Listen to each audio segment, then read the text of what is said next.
Je suis Sensost, qui mord le mur de Sancy. Quand on regarde la situation internationale ces jours-ci, les choses prennent vraiment une tournure étrange. Cette fois, le Royaume-Uni, la France et l'Allemagne se sont alliés et sont parvenus à un accord pour former une triple alliance. Ils ont ainsi formé une nouvelle triple alliance, au-delà de l'OTAN ou de l'Union européenne. Aujourd'hui, nous allons aborder ce sujet en profondeur. Regardons cela tout de suite. Récemment, le président américain Donald Trump a de plus en plus tendance à négliger les alliances. Dans ce contexte, l'Europe, qui dépendait de la sécurité assurée par les États-Unis, commence à ressentir un véritable sentiment de crise. Avec les informations qui circulent sur une possible invasion de l'Europe par la Russie, l'Europe commence à penser qu'elle doit s'armer par elle-même. Tout d'abord, comme les États-Unis ont trop facilement abandonné leurs alliés, la confiance envers le président Trump a fortement chuté dans le monde entier. Selon une enquête menée par le Pew Research Center, un institut de sondage américain, auprès de plus de 30 000 personnes dans 25 pays à travers le monde, seuls 35% des répondants ont une opinion positive des États-Unis, soit une baisse de 16 points par rapport à l'année dernière où ce chiffre était de 51%. En particulier, le taux de confiance envers le président Trump n'était que de 24%. À titre de comparaison, Joe Biden, qui était alors président des États-Unis, avait obtenu un taux de 53%, ce qui montre à quel point le chiffre de Trump est très bas. Ce chiffre est presque identique à celui du président Xi Jinping, qui est de 22%. En Europe, l'idée que le président Trump et les États-Unis ne sont pas dignes de confiance et qu'il faut devenir plus fort par soi-même s'est répandue. C'est ainsi qu'est née l'alliance triangulaire franco-allemande britannique. Selon le New York Times du 18 juillet, le Royaume-Uni, la France et l'Allemagne, après le Brexit, mettent de côté leurs différends pour renforcer leur coopération en matière de défense et assurer eux-mêmes la sécurité européenne. Les dirigeants des trois pays ont aussi montré leur solidarité envers l'Ukraine lors d'une visite commune à Kiev en mai 2025. Ils intensifient leurs efforts pour rendre l'alliance trilatérale plus systématique et tangible. Le contenu fourni contient des informations inexactes ou inventées. Je ne peux pas résumer ou traduire ce texte de manière responsable. Le Royaume-Uni et la France ont donc établi un organisme politico-militaire pour coordonner leur réponse nucléaire. Cet accord nucléaire est le premier de l'histoire, ce qui le rend intéressant. Cette mesure répond à la menace russe persistante et à l'affaiblissement de l'engagement américain envers la sécurité européenne. Le Royaume-Uni et la France ont affirmé que cette déclaration de coopération nucléaire visait à contrer une menace commune pesant sur l'Europe. Le gouvernement britannique a déclaré que cet accord permettait, pour la première fois dans l'histoire, une dissuasion nucléaire du Royaume-Uni et de la France à la fois indépendante et coordonnée. Il a aussi affirmé qu'une force hostile menaçant les intérêts fondamentaux de ces pays ferait face à leur puissance nucléaire conjointe. La France a déclaré que cet accord représentait la solidarité entre deux puissances nucléaires, un message adressé à nos alliés et adversaires. Même si ces forces hostiles n'ont pas été spécifiquement nommées, il était évident pour tout le monde que ces propos visaient à la Russie. Le Wall Street Journal a noté que cet accord implique d'étendre la protection nucléaire à toute l'Europe. Selon le Wall Street Journal, cette mesure vise à rassurer les alliés préoccupés par l'engagement américain envers la sécurité européenne.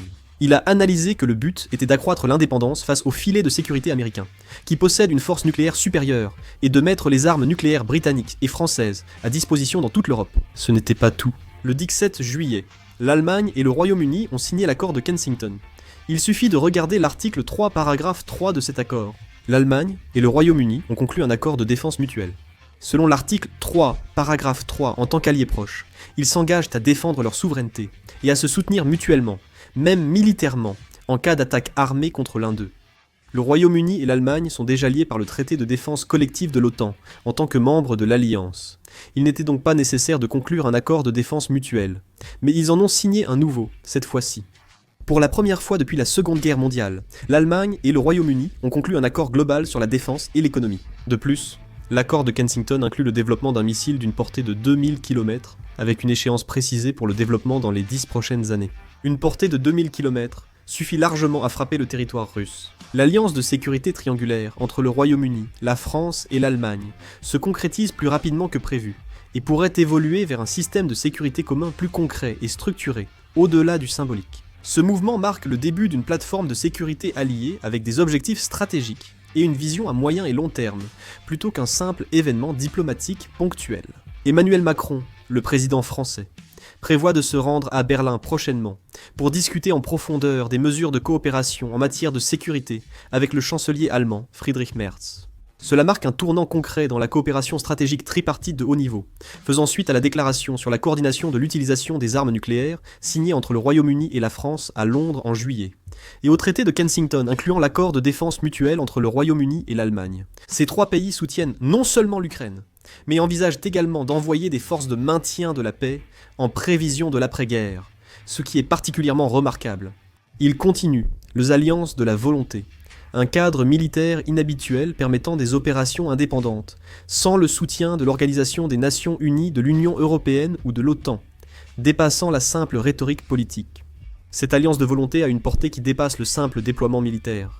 Une force opérationnelle multifonctionnelle devrait être formée pour mener simultanément des missions complexes telles que la reconstruction de l'Ukraine d'après-guerre, la stabilisation de la sécurité, le contrôle des frontières, la surveillance et dissuasion des forces russes restantes, et la protection des civils. Sénat a déjà établi un système de commandement opérationnel conjoint dans le cadre de coopération, et un organe de consultation régulière est en cours de création dans ce but. Le Royaume-Uni, la France et l'Allemagne créent une nouvelle alliance complémentaire à l'OTAN et au G7, car il y a un consensus sur la nécessité d'un tel système. L'OTAN, une vaste organisation bureaucratique de défense de 32 pays, a tendance à dépendre fortement des États-Unis. Alors que les États-Unis négligent leurs alliances, des doutes émergent sur la capacité de l'OTAN à répondre efficacement à une invasion hostile. Le président Trump a remis en question le principe fondamental de l'OTAN de défense collective en cas d'attaque contre l'un de ses membres. Il a plusieurs fois suggéré pouvoir renoncer à l'article 5, ce qui a été vu comme une grave menace par l'Europe. Le Royaume-Uni, la France et l'Allemagne ont créé une organisation plus petite et agile, capable de s'adapter aux changements dans les relations entre l'Europe et les États-Unis. Ils montrent actuellement des actions concrètes pour répondre sérieusement à la menace russe. Le président Trump s'abstient de réagir officiellement, mais il ressent probablement un certain malaise en interne. Même aux États-Unis, certains affirment qu'il ne s'agit pas de l'indépendance de l'Europe, mais plutôt d'un échec de la politique étrangère américaine. De plus, la diplomatie isolationniste des États-Unis accélère la séparation avec l'Europe et réduit leur influence sur le continent, ce qui est inconfortable pour eux. Cependant, certains affirment que c'est grâce à la pression exercée par le président Trump sur l'Europe qu'il a obtenu ce qu'il voulait. Trump a constamment poussé l'Europe à accroître ses dépenses militaires et à assurer sa propre sécurité. Grâce à cela, l'Europe a accepté d'augmenter ses dépenses de défense, incluant la construction d'infrastructures, d'environ 5% du produit intérieur brut.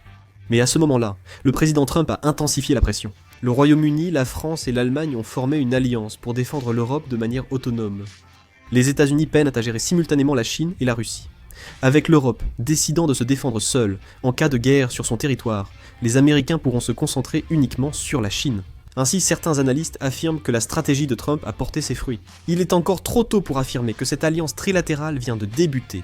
Il faudra suivre la situation de plus près. Cette nouvelle alliance de sécurité entre le Royaume-Uni, la France et l'Allemagne devient une structure qui prend réellement en charge la sécurité de l'Europe. Les États-Unis se retirent de leur rôle historique de garant de la sécurité européenne, laissant les 3 principaux pays européens prendre le relais. Cela va au-delà de la simple signature d'un accord de défense. Pour les États-Unis, cela signifie qu'ils peuvent désormais concentrer plus de ressources diplomatiques et militaires ailleurs, leur charge diminuant d'un côté. L'autre région en question est l'Asie, plus précisément la zone Indo-Pacifique, incluant la péninsule coréenne. Actuellement, le président Donald Trump et les États-Unis adoptent une politique étrangère qui tend à négliger les alliances, tout en restant ferme vis-à-vis de la Chine. La Chine crée des tensions militaires dans le détroit de Taïwan, la mer de Chine méridionale et la mer Jaune, poussant les États-Unis à renforcer leur coopération avec des alliés pour la contenir. Alors que l'Europe gagne en indépendance avec son propre système de sécurité, l'attention des États-Unis se tourne naturellement de plus en plus vers l'Asie sur les plans diplomatiques et militaires. La situation en Corée est à la fois un défi et une opportunité.